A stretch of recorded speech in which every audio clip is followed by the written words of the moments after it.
Welcome to my YouTube channel where you're going to get tips and tricks for your art every day.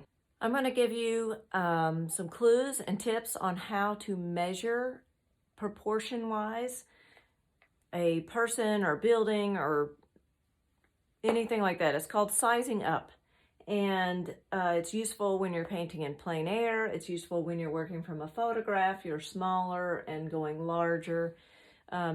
You could do this if you were going this size or if you were going by a 10 by 10 for some reason. And so I'm going to show you a little bit about sizing up. Recently I did this demo of this man in India that's pushing a food cart with lots of fresh vegetables on it. And one of the questions I had was how to make sure the proportions are right when you're looking at an image like this and putting it on a situation that is larger.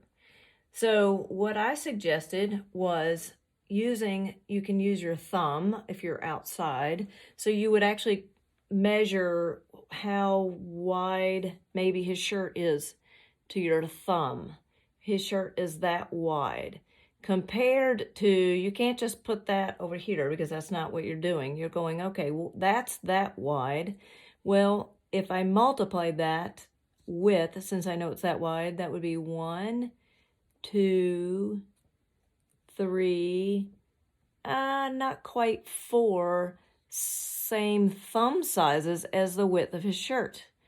So what that tells me is if I'm over here and I get the width of this shirt, I decide what the width is, then I'll measure that like this. I'll go 1, or I'll decide what the width it is. I'm using my brush, but then I'm going to go 1, 2, 3, and 4. Almost, I might have made my guy a little taller than this one, or taller than he is wide, but it's very similar. I don't know if you could tell the difference. So if I'm using a smaller, let's say I don't use my thumb, let's say I use the brush. So I can hold the width. All it is giving me proportions.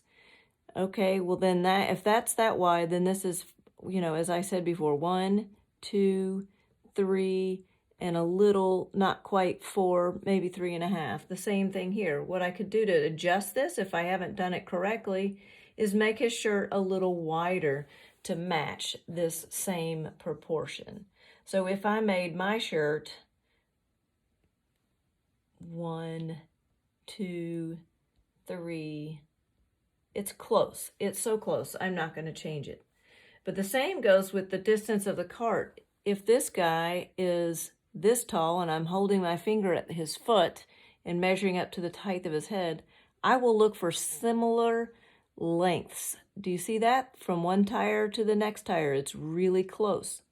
I don't know if I got that correct here, but if I did, I will measure from the very top of his head to the very bottom of his furthest foot, and then look at it from side to side. Look, it is almost the same. So do you see what I'm doing?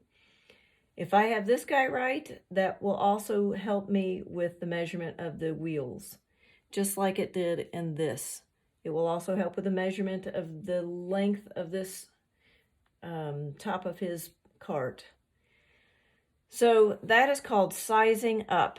How to make this look the same proportion on a larger piece is by choosing different, you could use a wheel. You could use that in comparison to him. He's 2 wheels tall. Did you see that? Okay, 1 wheel, 1, 2. This guy is almost exactly 2 wheels tall. You can go over here and you can, if you got your cart right and you still haven't got your guy, my guy's a little taller, like I said. So I'm not opposed to that. I don't think you have to be completely married to your image and exactly what you have. If it looks good when you get done with it and nobody's comparing apples for apples, you're fine.